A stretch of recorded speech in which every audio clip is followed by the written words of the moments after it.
सास बहू सहेलियां। शिवानी एक बहुत अच्छी लड़की थी। उसकी शादी अभी से होती है। जिसके परिवार में सिर्फ एक माँ ही होती है। शिवानी, माँ ने बहुत हिम्मत और मेहनत से मुझे पाला है। पूरी जिंदगी मेहनत की और मुझे इस लायक बनाया। शादी के बाद मेरी तुमसे सिर्फ यही रिक्वेस्ट है कि तुम उन्हें अपनी माँ की तरह ही मानना।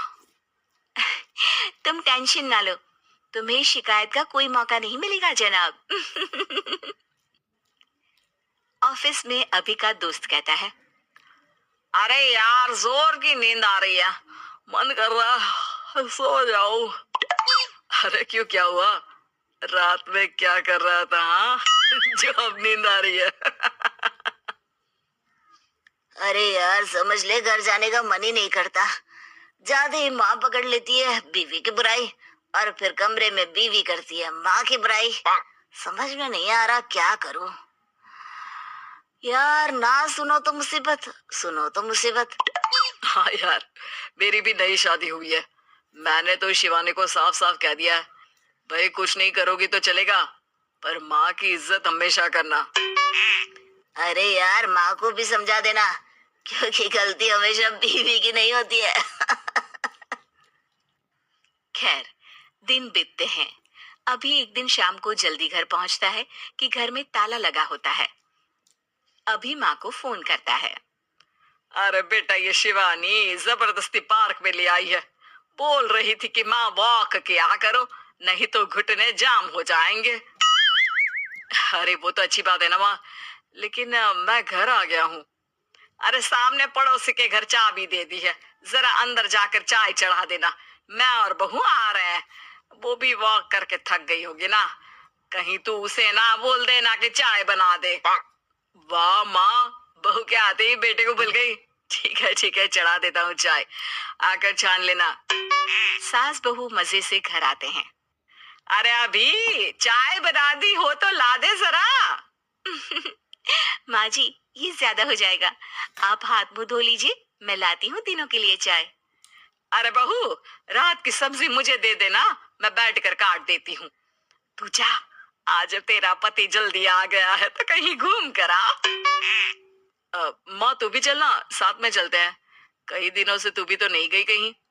हाँ हाँ माँ, चलो ना।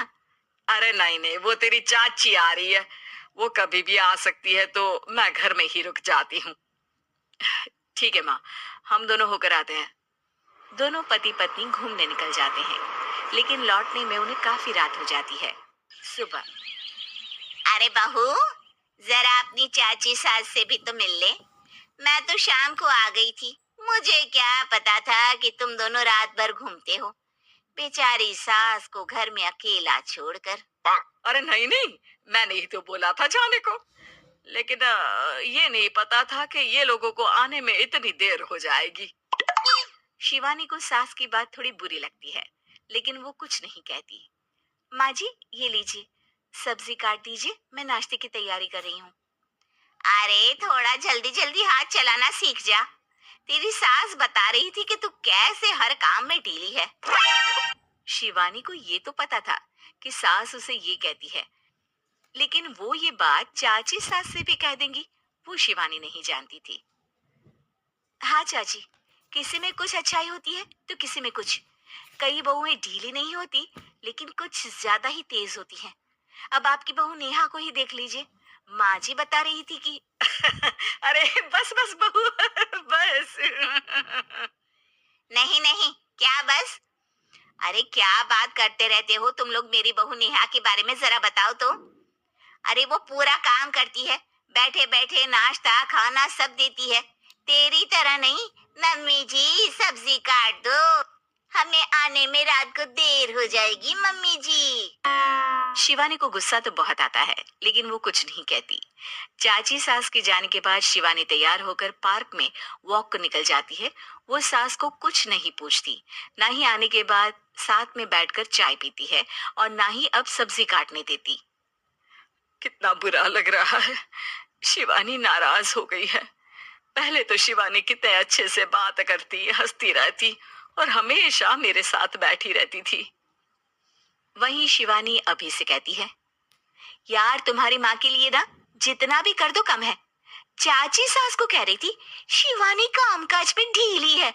लो अब कर रही हूँ सारा काम, बस हाँ बात नहीं करूंगी। देखते हैं क्या करती हैं अब। वहीं सास बेटे से कहती है, अरे पता नहीं तेरी बीवी को क्या हो गया है, न बोलती है न कोई बात करती है, ना ही अब मुझे वॉक पर ले जाती है। बेटा माँ वो तो तेरा पूरा ख्याल रख रही थी, लेकिन लगता है चाची ने उसे कुछ कहा है तेरे बारे में। उसे लगता है कि तू उसकी बुराई करती है। तभी वहां शिवानी आ जाती है। लगता नहीं, करती है ये मेरी बुराई। अरे सब लोग परफेक्ट नहीं होते। मम्मी जी ये बताइए, आपने जब उनकी बहू नेहा की जरा सी बात की तो कैसे भड़क गई चाची कि मेरी नेहा के बारे में कोई कुछ नहीं कहेगा? बोलिए। माँ आप तो जानती हो ना कि वो कितनी तेज है। दादी ने भी उन्हें घर से निकाल दिया था। और आपको क्या लगता है कि नेहा भाभी से उनकी पट्टी है? अरे तभी तो घूम घूम कर रिश्तेदारों के घर पर रहती है।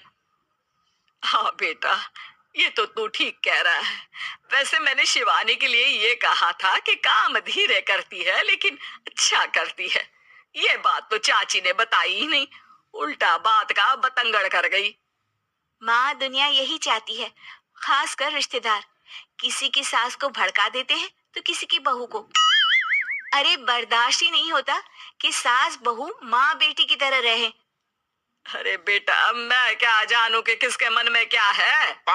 माँ बस तू और शिवानी ये बात जान लो कि कोई भी सुख दुख होगा तो तुम दोनों ही साथ होगी, दूसरा कोई नहीं। हाँ माँ, अगर हम मिलकर रहेंगे तो अभी भी तो खुश रहेगा, और वो खुश रहेंगे तो हम दोनों भी खुश। क्यों माँ? एक दिन राधिका और उसकी सास को घर पर अकेले रहना पड़ गया था। तब विजय जाते जाते कहता है, सुनो ताला लगा के सोना, अच्छे से खिड़की दरवाजे चेक कर लेना और मम्मी का बीपी भी चेक कर लेना। हाँ जी कोई दिक्कत नहीं है, अब आप आराम से जाइए शादी में, मैं मम्मी जी का पूरा ख्याल रखूंगी। और अपना ख्याल भी रखना। हाँ जी अपना भी रखूंगी, अब जाइए ना आप। थोड़ी देर बाद गांव में जीप पर लगे एक स्पीकर से अनाउंसमेंट होती है।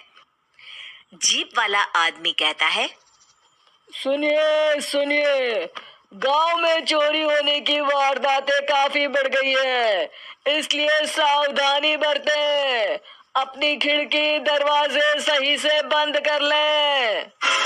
अरे राधिका सुना तुमने? मुझे तो बड़ी घबराहट हो रही है। नहीं मम्मी जी आप घबराइए मत, मैं हूं ना, मैंने सारे खिड़की दरवाजे बंद कर दिए हैं, और कुछ भी होता है तो पुलिस का नंबर तो है ही मेरे पास। अच्छा मेरी तो सांसें तेज चल रही है बेटा, एक तो ये विजय भी घर पर नहीं है। मम्मी जी वो भी जल्दी आ जाएंगे, मेरी अभी फोन पर बात हुई थी, आप बस रिलैक्स रहिए। उधर दूसरी तरफ दो चोर रात में गांव में चोरी करने का प्लान बनाते हैं। दोनों सास बहू अकेली है उस घर में। अच्छे से पता लगाया नो? हाँ कोई और नहीं है घर पर, अच्छा मौका है हाथ साफ करने का। अरे वाह अब आएगा मजा।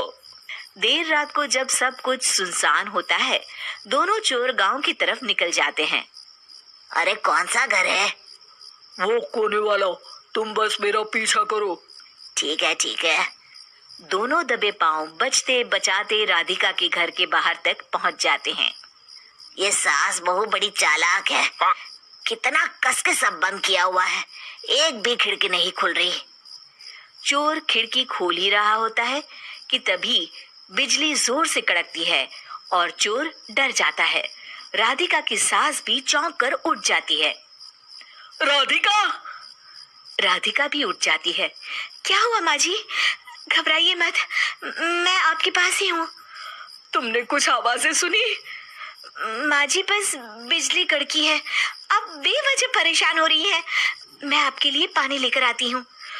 ठीक है बेटा। राधिका जैसे ही पानी लेने के लिए उठती है उसे खिड़की से चोर की परछाई दिखती है। ये देखते राधिका थोड़ा घबरा जाती है, वो अपनी सास को इशारा करती है। उसकी सास भी चोर को देखकर डर जाती है। शांत हो जाइए मम्मी जी। अरे मगर कैसे कैसे बेटा? हे भगवान, विजय को फोन लगा बेटा। माँ जी, इस वक्त अचानक वो पहुंच भी नहीं पाएंगे। मैं कुछ करती हूँ, आप बस शांत रहिए। उधर चोर अपने काम में लगा हुआ है। वो सब सामान देख रहा होता है। तभी उसको आवाज आती है। सुनिए जी, देखिए तो, खिड़की के पास कोई है। मुझे लगता है चोर है। अरे, इसका पति तो घर पर है। नहीं नहीं, वो बाहर गया हुआ है। मैंने उसे खुद बस से जाते हुए देखा था। तो ये बातें किससे कर रही है? राधिका जानबूझकर जोर जोर से बातें करने लगती है। सुनिए जी, जल्दी आइए ना बाहर। मुझे पक्का शक है कि घर में कोई घुस आया है। अरे, लगता है इसका पति आ गया है। ये दोनों अकेली नहीं है। भोलू की जानकारी तो गलत थी। भागो! चोर घबराकर जल्दी जल्दी बाहर की ओर भागने लगते हैं। तभी एक चोर का पांव फिसल जाता है, मगर वो फिर से जल्दी से खड़ा होकर भागने लगता है। वो गली के कोने तक पहुंचने ही वाला होता है कि पुलिस उसको पीछे से आके पकड़ लेती है। अरे रुको तो, किधर भाग रहे हो दोनों? कब से तुम दोनों की तलाश थी हमको? साहब, छोड़ दो हमको साहब। हमने कुछ नहीं किया। अच्छा, तो इतनी रात को क्या यहाँ जॉगिंग करने आए थे? हवलदार, दोनों को हथकड़ी लगाकर गाड़ी में बिठाओ। तभी पीछे से राधिका भी आ जाती है। मैम, आपने बड़ी बहादुरी दिखाई। अगर सभी आपके जैसे नीडर नागरिक हो तो कितना अच्छा हो। सर, आपको मेरी सासू माँ ने फोन किया था। उनका ही आइडिया था ये। हाँ, और चोर को डराने का आइडिया तो राधिका का था। बहुत ही समझदार और नीडर है मेरी बहू। चलिए, आप दोनों का ही बहुत बहुत शुक्रिया। आपने इन चोरों को पकड़वाकर देश की मदद की है। और हाँ, पुलिस स्टेशन आकर अपना इनाम जरूर से ले लीजिएगा। और अगले दिन विजय शहर से आ जाता है। वो अखबार में तस्वीर देखता है जिसमें राधिका और माँ इनाम ले रहे होते हैं। माँ, आपको कोई चोट तो नहीं आई है ना? अरे ना बेटा ना, जब तक राधिका साथ है तकलीफ कैसी? राधिका, तुम ठीक तो हो ना? I am so proud of you Radhika. तुम बहुत ही समझदार हो।